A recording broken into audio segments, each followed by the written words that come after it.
For Hype Plus, I'm Terrence Sims. The early 2000s saw the rise and fall of many new age hip hop artists.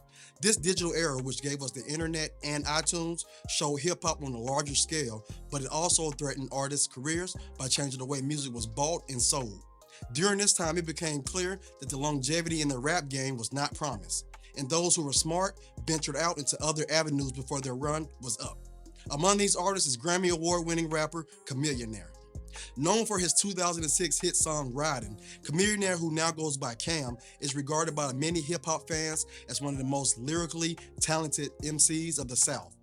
Although he only released two studio albums, the last one dating back to 2007, Cam left his mark in the music. But now he is more than just a rapper. According to CNBC, Millionaire holds investments in over 40 startup companies.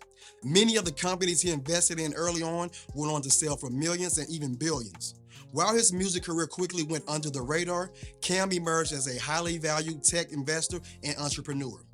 This is how Millionaire went from a one-hit wonder to a millionaire. Born Hakeem Shariki, Millionaire proudly reps Houston, Texas as his hometown.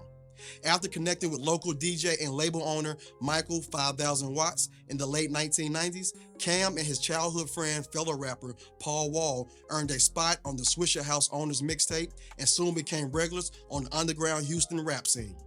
After splitting from Swisher House, the duo founded the group The Color Changing Clique and released the widely known Get Your Mind Correct album in 2002, which was nominated for Best Independent Album of the Year by the Source Awards. Before disbanding in 2005, the group dropped a plethora of mixtapes that helped shape Houston's rap sound. Millionaire is no stranger to entrepreneurial ventures. Once the Color Changing Clique broke up and Paul Wall returned to Swisher House, the Turn It Up rapper launched his own record label, Military Entertainment, in 2004, just before his solo career took off. Distributed through Universal Records in 2005, Millionaire released his debut album, Sound of Revenge, on his own label. The album's second single, Riding, a catchy song turned anthem about racial profiling, was #1 on Billboard's Hot 100 chart for 2 weeks. The song won a 2007 Grammy for Best Rap Performance by a Duo or Group. Shout out to Crazy Bone. And had cell phones in a chokehold, selling over $3 million in ringtones by 2006. It's safe to say that this was Millionaire's biggest hit, and he had taken the music industry by storm. Although for the next few years, Millionaire will release a second studio album, various features, mixtapes, and extended plays, by many accounts, the Houston native effectively fell off from the rap game during this time. Not to be confused, the first installment of the mixtape series, Mixtape Messiah, in 2004 was the most bought in Texas history.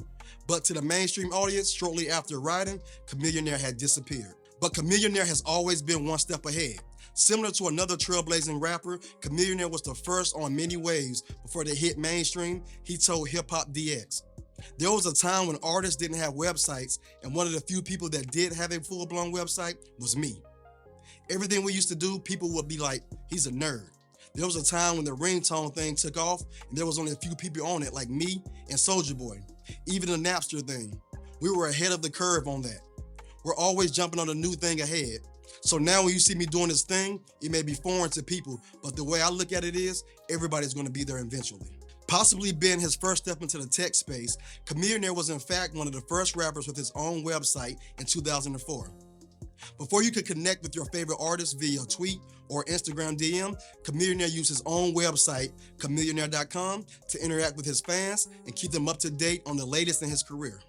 Houston breeds hustlers, and just as he began to blow up off of his rhymes, Millionaire proved to have an entrepreneurial spirit that put him in a bracket with the likes of Jay-Z, Diddy, and Master P.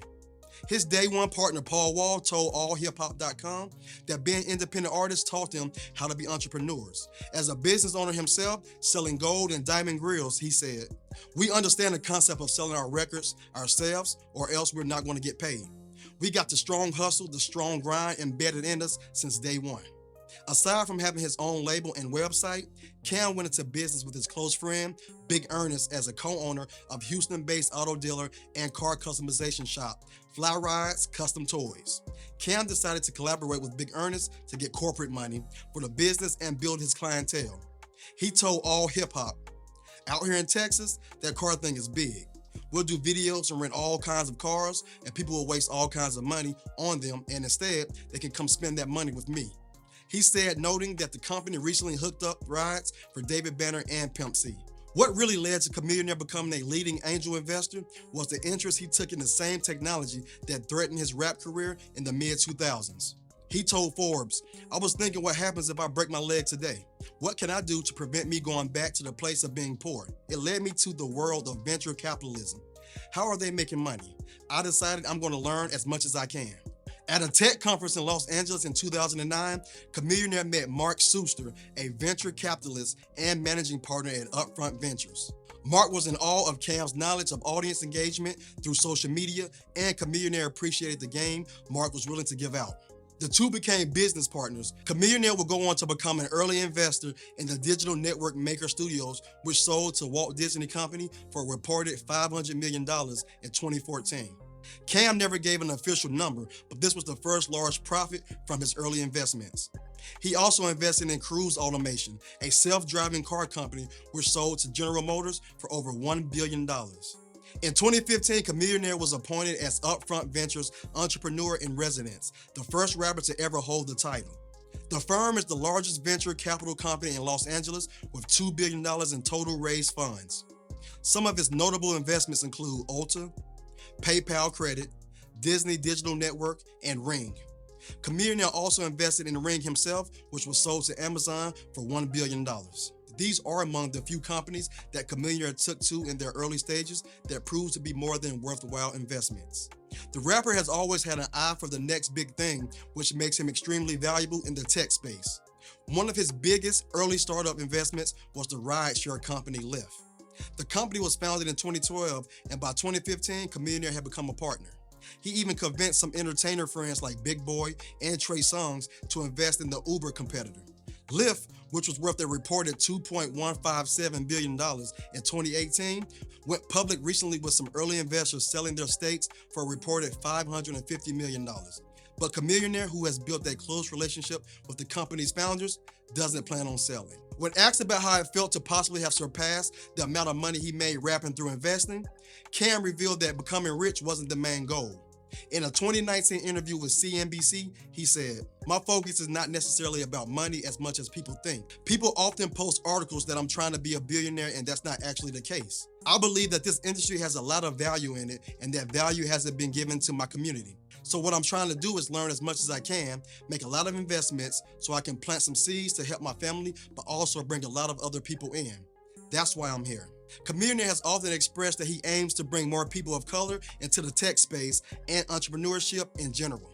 In 2019, he joined forces with fellow rapper E40 to launch a $100,000 competition for minority and women-led startup companies. The winner announced in 2020 was Pierre Laguerre, who came up with the app Fleeting Pro, which connects truck drivers to trunking companies for scheduled, on-demand transportation needs. Cam told CNBC that he aims to change the lack of awareness of these companies. In Silicon Valley, there's always a lot of people investing in companies that don't normally look like me. I just came from a big tech summit in Oakland, Afrotech, and there was like 10,000 entrepreneurs and investors and engineers, and when people say they can't find African-American startups to invest in, it just sounds real crazy to me. Chamillionaire's goal is to get more entertainers to understand the value of ownership and equity to spread the wealth to our communities. It's likely that he is so successful in entrepreneurship because of how successful he was at music. Cam had one of the best deals in the game with Universal Records. He told Hip Hop DX, "People will see me courtside and be like, oh, Cam got all that tech money. What they don't realize is that just off of what I did in the music industry, the deals that still exist, I still have a publishing deal with Universal.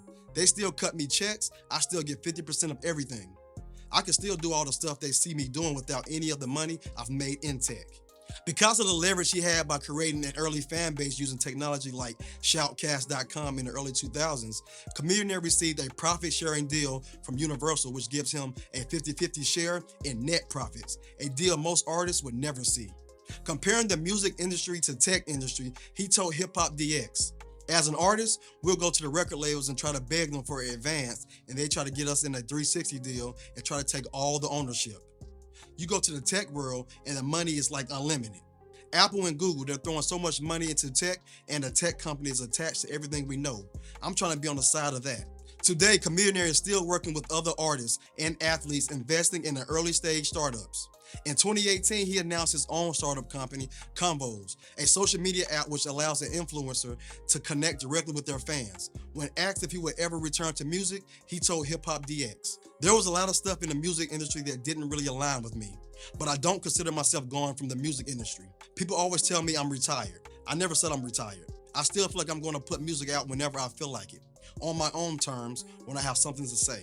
He told Business Week it's all about diversifying, having a little bit of money coming in from everywhere to make a lot.